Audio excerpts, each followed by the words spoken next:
Bapak, Ibu, saudara-saudaraku,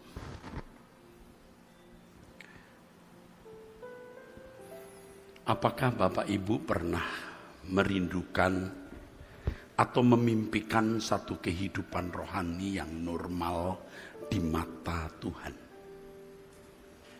Atau Bapak Ibu, saudara-saudara sudah merasa ada di dalam posisi yang benar, sehingga tidak perlu ada semacam terobosan di dalam kehidupan rohani saudara?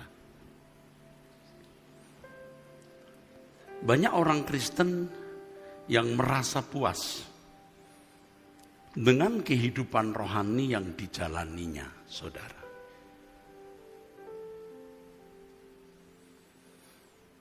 Cukup puas dengan status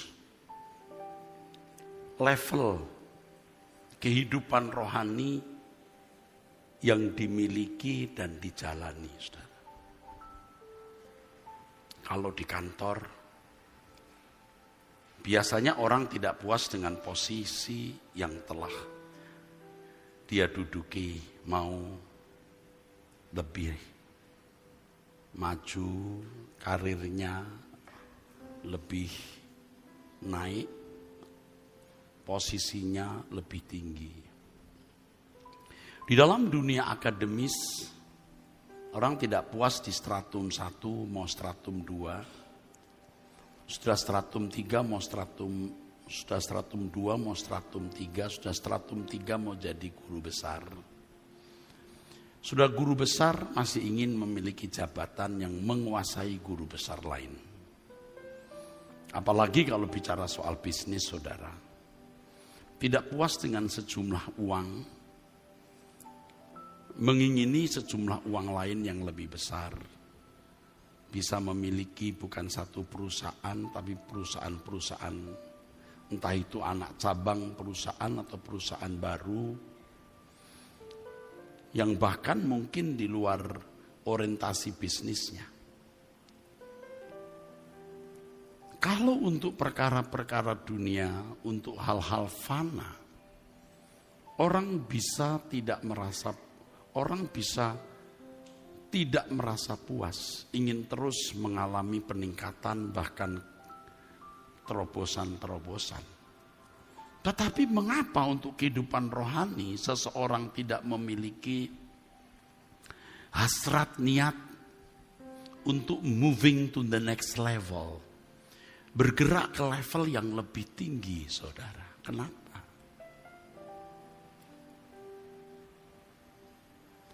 Kalau di kalangan para pendeta mungkin ada ya gairah itu. Tapi bukan pada peningkatan kualitas hidup rohaninya, tapi kemajuan pelayanan. Apakah jumlah jemaat, jumlah cabang gereja, bertambahnya aset dari satu gedung mau gedung yang lebih besar, dari tidak ada parkir untuk parkir jemaat, mau punya tanah di sebelah gereja untuk parkir. Dari gembala sidang mau menjadi ketua wilayah di antara para pendeta atau membawai pendeta-pendeta lain. Sudah ketua wilayah mau jadi ketua provinsi, sudah jadi ketua provinsi mau jadi ketua sinode.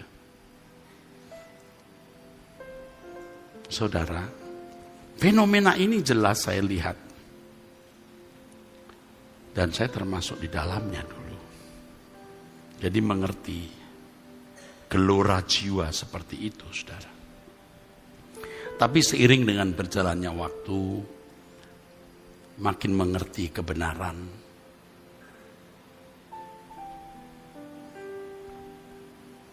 Saya mulai melihat hal-hal yang bernilai kekal. Bagaimana kita memiliki kehidupan rohani yang unggul, yang berkualitas tinggi di mata Tuhan, saudara.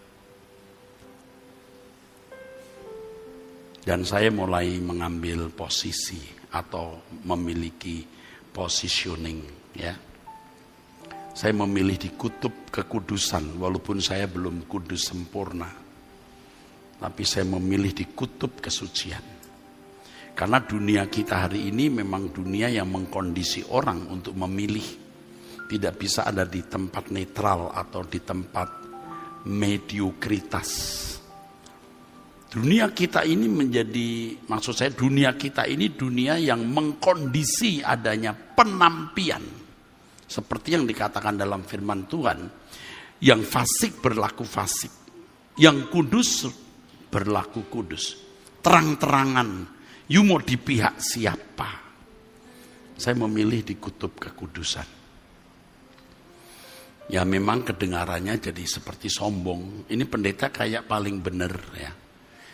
Kok paling suci, lalu orang berusaha mencari salah saya. Enggak apa-apa. Kalau kita di pihak Tuhan, Tuhan pasti menolong kita. Jangan dilihat hidup saya 30 tahun yang lalu atau 20 tahun yang lalu. Tidak ada orang yang sempurna. Tapi hari ini kita mau sempurna, saudara. Buat saya mungkin lebih mudah karena saya pendeta. Tapi buat saudara lebih berat. Selain lingkungan saudara berat, lingkungan saudara berat. Tidak sedikit saudara yang tidak berani mendeklar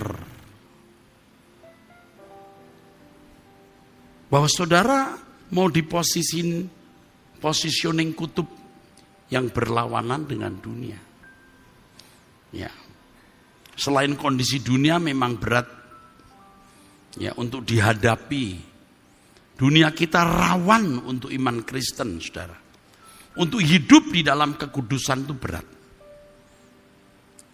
Tapi juga, saudara, ada ketakutan di dalam diri orang untuk ada di positioning ini. Saya mengajak saudara sore ini untuk keluar dari perasaan ragu. Ya. Saudara harus berani membuat terobosan. Dan terobosan itu tidak bisa saudara nantikan atau saudara tunggu dari manapun, dari Tuhan bahkan. Terobosan itu harus saudara buat sendiri. Dan saudara kalau menunda, saudara mungkin sampai mati tidak pernah mengalami perubahan. Di dalam Matius pasal 6, saudara. Ketika Tuhan berkata, jangan mengumpulkan harta di bumi, tapi kumpulkan harta di surga. Ya, lalu di ayat 21, di mana ada hartamu, di situ apa? Hatimu berada. Saya kira banyak orang Kristen atau sebagian besar atau kalau mau jujur nih, hampir semua orang Kristen tidak berani memindahkan hatinya di surga. Saya mengerti itu tidak mudah. Kalau saya lebih bisa. Kenapa? Selain saya pendeta, saya juga udah kepepet, saudara. Selain saya pendeta, saya juga kepepet. Tuhan buat saya kepepet. Dan saya aku memilih hidup suci. Aku memilih memindahkan hatiku di surga. Aku belajar tidak mengingini apapun. Kalaupun aku mau mengingini sesuatu, itu harus berguna untuk pekerjaan Tuhan. Saya buat terobosan. Dan membuat terobosan seperti ini ternyata tidak mudah. Dan perlu waktu, saudara. Jadi seperti orang melompat itu 30 cm, 30 cm, 30 cm, 35, 35, 40, 40, 40, 39, balik lagi 35, naik lagi 40. Terus sampai jebol. Dan kalimat yang sering saya katakan ya gak sering kadang-kadang. Musuh kekristenan itu hidup dalam kewajaran. Nah, orang yang mau masih hidup dalam kewajaran itu orang yang tidak akan pernah membuat terobosan. Hidup di dunia tapi seakan-akan sudah tidak di dunia. Nah, ini tidak mudah. Emangnya begitu Pak? Ya, mestinya standarnya begitu. Kolose 3 ayat yang ketiga dan keempat itu mengatakan, kamu sudah mati. Hidupmu tersembunyi bersama dengan Kristus di dalam Allah. Makanya di mana ada hartamu, hatimu berada. Kita sudah memindahkan hati kita di kerajaan surga. Ini yang sulit dimengerti saudaraku. Dan memang sulit dilakukan. Tetapi kalau kita berani melakukan terobosan ini, kita benar-benar beruntung. Tepuk tangan.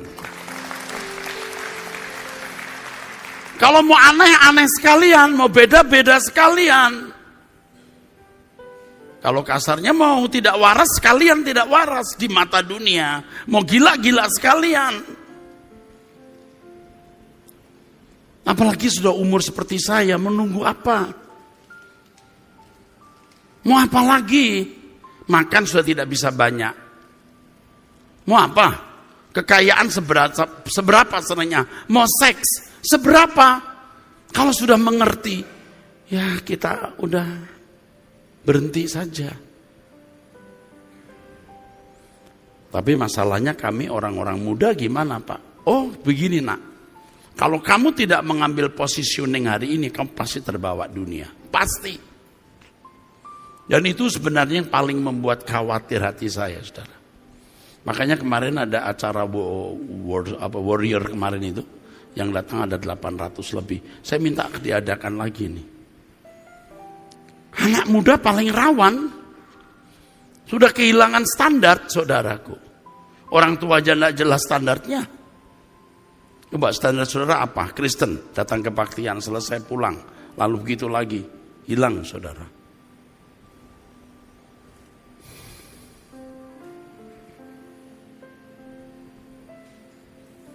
Terobosan itu kita yang buat sendiri saudara.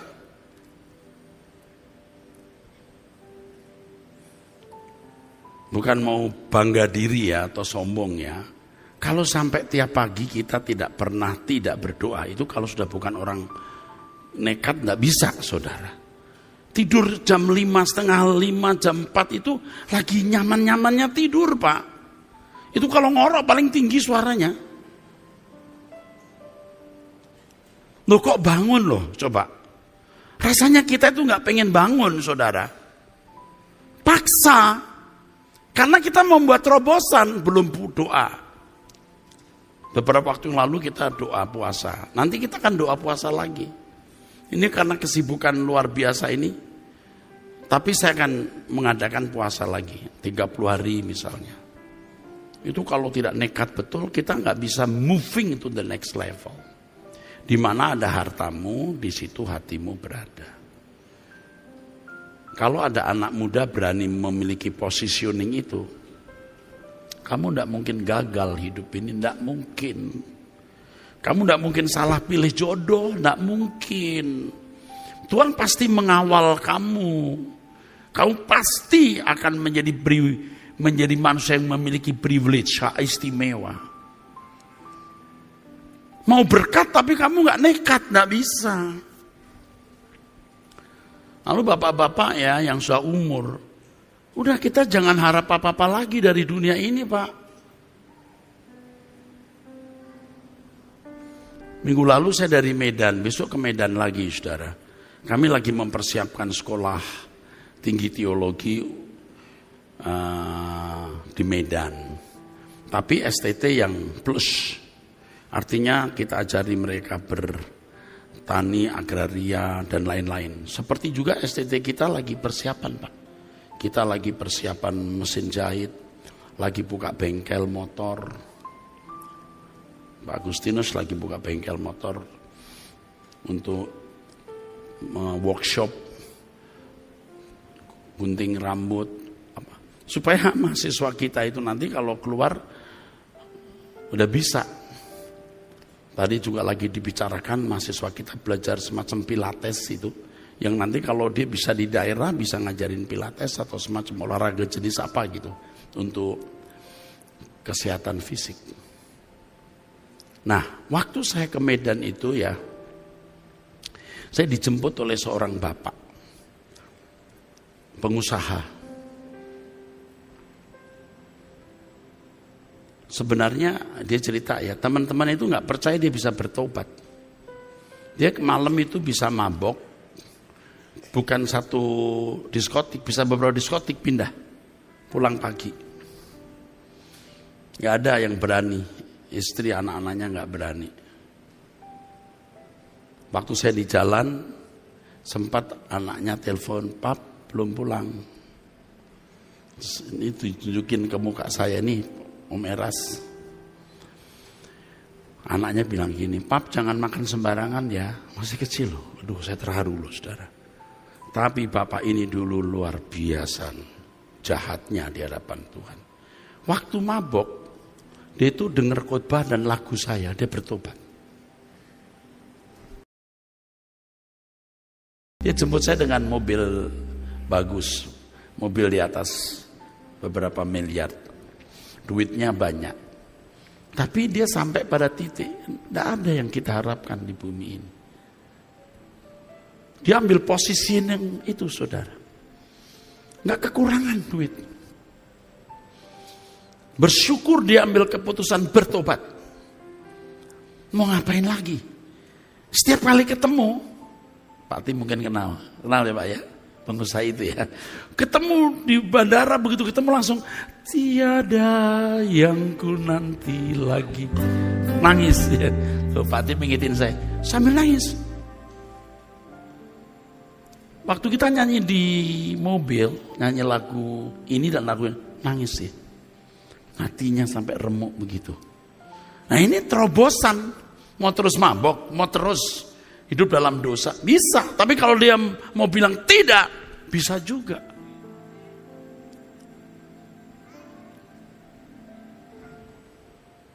Pak Tim kenal ya, kalau nyanyi nangis ya Pak ya. Apa? Ekspresionis, ekspresinya ya. Tulus. Itu tadi bilang tulus. Ada terobosan dalam hidupnya. Gak kurang duit saudara. Nah kita maaf ya, maaf nih, sudah gak punya duit juga gak mau bertobat, lalu mau ngapain di dunia ini? Gak ada yang kita nanti Pak, yang banyak duit saja berani berkata itu. Saudara, jangan sampai saudara kehilangan kesempatan. Jangan sampai saudara kehilangan kesempatan. Di mana ada hartamu, di situ hatimu berada. Kita yang memindahkan hati kita, saudara. Kolose pasal 3 ya, ayat 1 sampai ayat yang keempat. Firman Tuhan mengatakan, kalau kamu sudah dibangkitkan bersama dengan Kristus, carilah perkara-perkara yang di atas, bukan yang di bumi. Kalau kamu sudah dibangkitkan bersama Kristus, tanpa Kristus kamu tidak punya harapan. Tanpa Kristus kamu mati dalam dosamu. Tidak ada juru selamat lain selain Yesus. Tanpa Kristus kamu mati. Di dalam Kristus kamu punya pengharapan. Tapi jangan tidak kamu raih. Pikirkanlah perkara yang di atas, bukan yang di bumi. Kolose 3 ayat 2, ayat 3. Sebab kamu telah mati dan hidupmu tersembunyi bersama dengan Kristus di dalam Allah. Lalu apabila Kristus yang adalah hidup kita menyatakan diri kelak, kamu pun akan menyatakan diri bersama-sama dengan Dia dalam kemuliaan. Jadi kalau kamu memiliki kehidupan dengan positioning yang benar, kalau Kristus menyatakan diri kelak, baru kamu akan menyatakan diri. Wow, ternyata ini begini. Mungkin saudara sekarang malu, tidak berani positioning. Malu bisa, takut bisa, ragu-ragu bisa, atau nggak mengerti. Tapi saya kira kalau nggak mengerti itu alasan tidak tepat. Saudara sudah mestinya ngerti, cuman tidak berani melangkah, ya kan? Nggak boleh gitu, saudaraku. Di dalam Injil Markus pasal 8. Markus 8 ayat 37 dan 38. Ya. Kalau dibaca dari ayat 36, apa untungnya seseorang memperoleh dunia, the whole world, and loses his own soul, tapi kehilangan jiwanya. Apa yang dapat, ayat 37, karena apakah yang dapat diberikannya sebagai ganti nyawanya? Nah, lalu ayat 38, ini bagus. Sebab barang siapa malu karena aku dan karena perkataanku di tengah-tengah angkatan yang tidak setia dan berdosa ini, Anak Manusia pun akan malu karena orang itu apabila ia, Yesus, datang kelak dalam kemuliaan Bapaknya diiringi malaikat-malaikat kudus. Malu. Epaiskenomai, be ashamed. Takut. Jadi apa ya kalau ikuti nasihat firman Tuhan yang disampaikan pendeta Erastus? Jadi apa ya hidupku? Lalu kalau sebegitu ekstrimnya, aku dilihat bagaimana ya oleh orang di sekitarku? Malu. Di tengah-tengah dunia yang jahat, ya, di tengah-tengah dunia yang jahat, itu kalau dalam bahasa aslinya di tengah-tengah dunia yang moikalis, dari kata moikos, adulterous, di tengah-tengah dunia yang berjinah, bukan jinah seks, ini jinah rohani. Orang-orang yang berpaling dari Allah lalu menikah dengan dunia, mengikatkan diri dengan percintaan dunia. Padahal mestinya saudara, kita ini mengikatkan diri dengan Tuhan.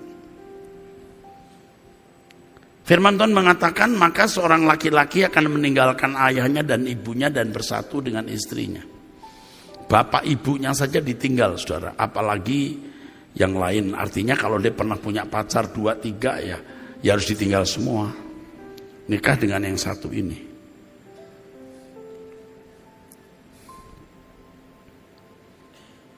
Wanita saja juga tidak mau dimadu kan, saudara.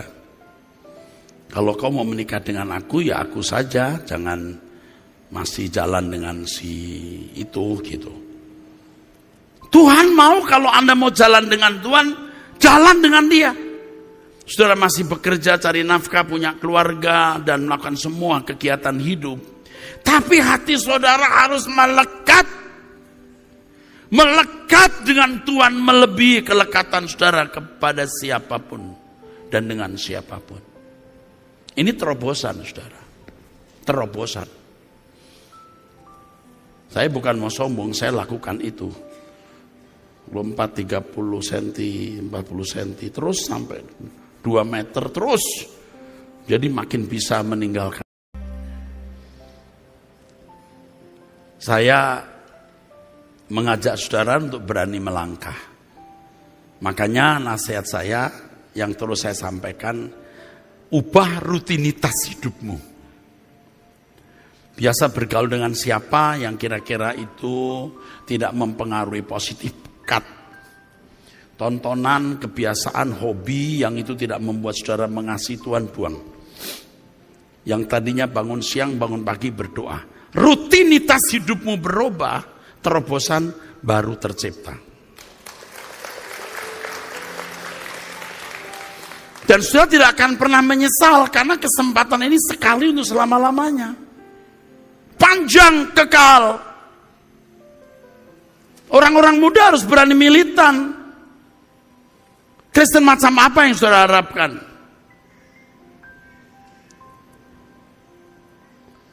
Jangan banci. Jahat enggak, suci juga enggak. Lalu mau gimana? Rata-rata begitu. Di banyak gereja, bukan saya mengatakan paling baik, dan itu kita juga termasuk begitu dulu. Sekarang kita enggak boleh. Orang-orang muda yang giat mencari Tuhan, wah kelihatannya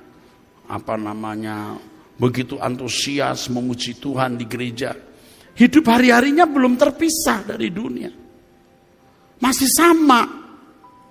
Dia malu mengaku aku dan perkataanku. Artinya tidak berani menunjukkan gaya hidup yang beda. Malu mengaku aku, Tuhan Yesus. Yesus itu Tuhan. Tadi kan ada lagunya Tuhan di atas segala Tuhan, ya kan? Malu mengaku aku dan perkataanku. Mau hidup wajar. Kalau temennya ngajak ngomong jorok atau bercanda jorok, kalau nggak nimpalin nggak enak. Anda mengkhianati Tuhan itu. Temanmu ngajak ngomong jorok, bercanda, Anda diam saja. Kalau temanmu berkata, kamu diam aja, diam. Punya prinsip. Temanmu ngomongin orang, Anda nggak usah ikut. Gimana pendapatmu? Saya tidak punya pendapat. Saya tidak perlu memberi pendapat. Kita tidak boleh membicarakan orang di belakang orang itu. Kalau orang itu salah ya kita tegur. Tapi tidak boleh dibicarakan. Prinsip. Dan banyak lagi yang saudara harus lakukan untuk menunjukkan perbedaan saudara dengan dunia ini. Yang sungguh, yang mau nih. Yang mau benar saja susah loh. Anda mengambil keputusan mempunyai positioning, Anda bekerja keras dan bisa jatuh bangun. Apalagi yang tidak mau, Anda dikubur lama-lama ya, mestinya 30, 35, 40. Lama-lama 30, 30, 29, 25 sampai nggak bisa lompat. Paham nggak maksud saya? Anda nggak bisa buat terobosan, lumpuh rohanimu. Harus gila-gilaan, harus nekat. Kalau enggak bisa, saudaraku. Nih kalau saya sudah bicara begini, maka semua hamba Tuhan tolong ya harus perhatikan. Sebab kalau tidak nekat nanti dari doa saudara, dari suara doamu, dari nyanyianmu, kelihatan. Energi di balik doamu itu, energi di balik nyanyianmu itu kelihatan seberapa Anda sungguh-sungguh memiliki kecintaan kepada Tuhan dan punya positioning di hari-hari hidup saudara. Maaf ya kalau di gereja lain itu bisa nggak kebaca, tapi kalau di Rehoboth kebaca. Karena jemaat sudah dilatih doa tiap hari, yang ikut doa itu ya, dan banyak kan.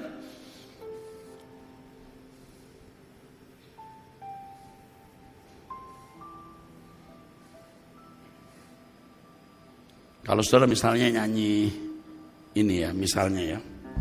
Kalau nggak punya kerinduan nggak bisa jadi garing, nggak basah. Makanya kenapa saya anjurkan pakai lagu-lagu GSKI ya. Karena spiritnya itu, spirit lagu itu behind the song itu ada spirit.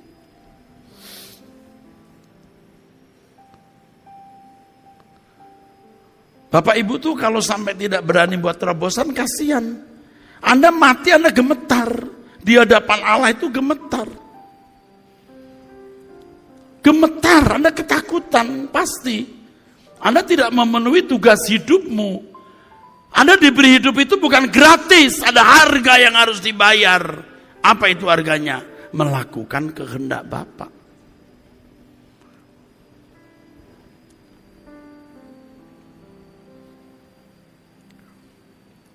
Kalau ajaran seperti ini terus konsekuen kita pelajari dan konsisten kita kenakan, wah ini menggetarkan. akan dilahirkan orang-orang yang menyenangkan hati Tuhan, saudara. Benar-benar menyenangkan hati Tuhan. Dan saudara mempercepat kedatangan Tuhan.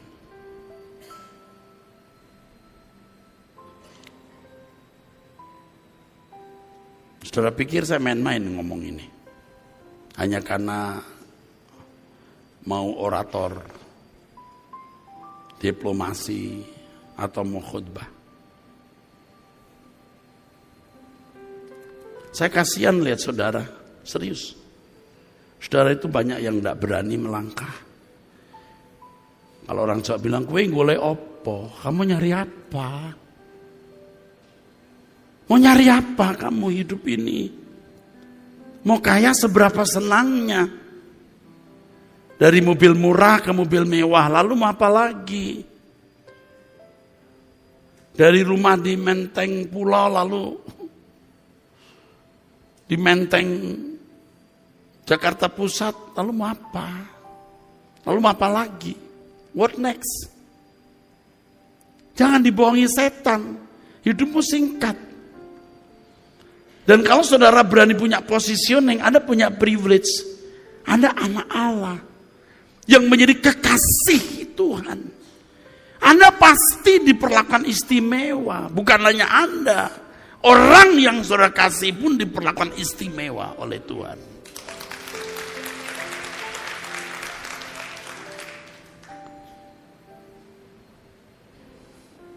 Sudah jangan main-main lagi dengan hidup ya, anak-anak muda ya. Harus berani beda. Bisa. Kamu dengar khutbah yang benar nak dari Alkitab. Secara logika, ya mesti juga pakai nurani. Nggak ada kesesatannya, nggak ada. Aduh, nggak ada. Orang kalau nggak dengar langsung ya nggak ngerti. Kalau cuman kata orang, kalau duduk, nggak ada diplomasi ini nggak ada, saudara. Kalau saya berkata, saya kasihan sama saudara. Serius, saudara itu mau cari apa? Lalu kira-kira pendeta ini ngomong tuh mau dapat apa? Mau saya ulangi lagi perkataan saya, apa? Saya nggak dapat kolektor dari saudara, nggak dapat gaji apa-apa, serius. Tapi nggak perlu saya ulangi lagi, untuk meyakinkan. Masa sih Pak ada pendeta begitu? Ya ada, ya ini dia di sini nih.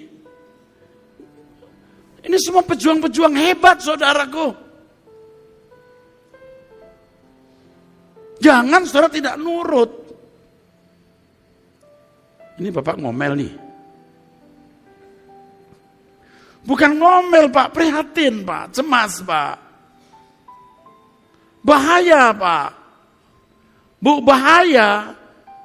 Mau nyari apa lagi begitu-begitu aja kok. Aduh.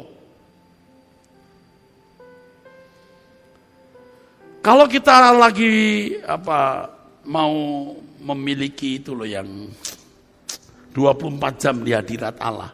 Itu kan Anda diajak menghayati kehadiran Tuhan. Saudara selalu mempertimbangkan yang saudara lakukan ini benar tidak di hadapan Tuhan. Jadi kalau orang memindahkan hatinya di kerajaan surga itu, baik kau makan atau minum atau melakukan segala sesuatu, engkau lakukan untuk kemuliaan Allah. Kalau saudara memiliki warna hidup seperti ini, aduh, Anda dijemput Tuhan. Anda meninggal dunia pun kematianmu berharga. Dinantikan Tuhan. Amin saudara. Tapi jangan ngotot-ngotot lah Pak, biasa aja kali. Lu dibilangin ini. Saudara itu kalau nggak berubah, kasihan. Saya ini belum tua sekali, tapi cukup tua. Sudah lihat? Aduh senangnya orang hidup itu seberapa sih gitu loh. Jangan gak nurut. Padahal saudara punya positioning ikut Tuhan Yesus. Anda diberkati. Anda gak dipermalukan. Tuhan tahu kau butuh uang, kesehatan, anakmu sekolah. Kau punya orang tua yang sehari tuanya kau rawat. Tuhan tahu. Tadi saya dengan Pak Frans berdua ngobrol ya. Tadi saya mau bisik satu kalimat Pak Frans. Karena kita udah kenal puluhan tahun ya. Saya mau bisik satu kalimat Pak Frans. Cuman tadi nggak sempat, saya nggak mau orang perhatiin ini ngobrol di depan gitu ya. Saya mau bisik begini. Pak, Bapak buktikan bagaimana Tuhan menopang Bapak. When you were ups and down, right? Paham kan? Kita kan tahu karena Ibu Frans ini, Ibu Lucy nama itu mendampingi saya dalam syuting udah belasan tahun, saudara. Jadi mau tidak mau saya pasti mengenal keluarga ini. Bagaimana ups and down-nya. Baru cerita anaknya udah di manajer yang satu ini. Pak, nggak dipermalukan Pak. Udah di ujung jurang nggak jatuh Pak. Bukti kan? Ibu Lucy temenin saya syuting dengan Ibu Nini ya. Berdua dengan Bu Nini dengan Ibu Lucy ya.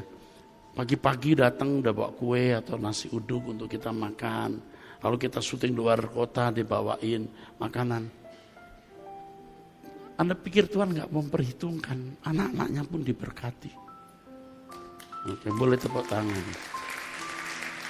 Waktu di lembah kekelaman rasanya langit gelap, di depan juga gak ada jalan. Ada jalan kan? Saya tadi mau bisik gitu aja Pak. You lihat bagaimana Tuhan menopang. Anda pasti dilindungi Tuhan. Aduh. Allah itu hidup. Kenapa gak pilih dia? Ekstrim untuk Tuhan. Hidup dalam kekudusan dan kesucian. Tuhan tahu saudara butuh kendaraan. Nanti juga hari libur butuh juga jalan-jalan dengan anak, istri atau cucu. Tuhan pasti berkati. Kita bukan monyet yang hanya butuh pisang. Kita manusia yang butuh segala fasilitas. Allah tahu. Jadi buatlah terobosan saudaraku sekalian.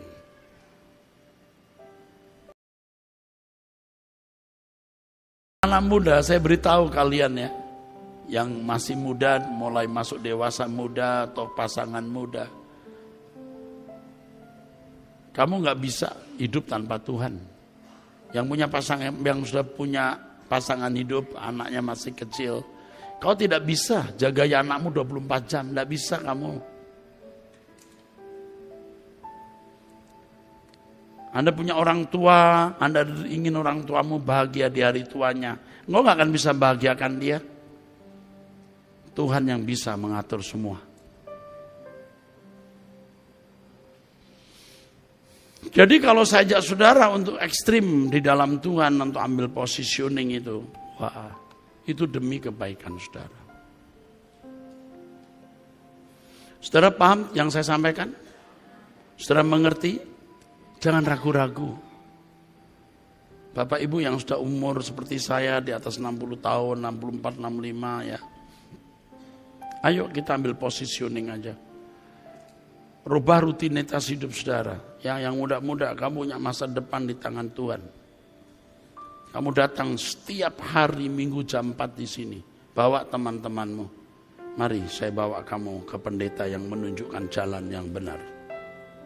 Udah itu aja pesan Tuhan. Amin.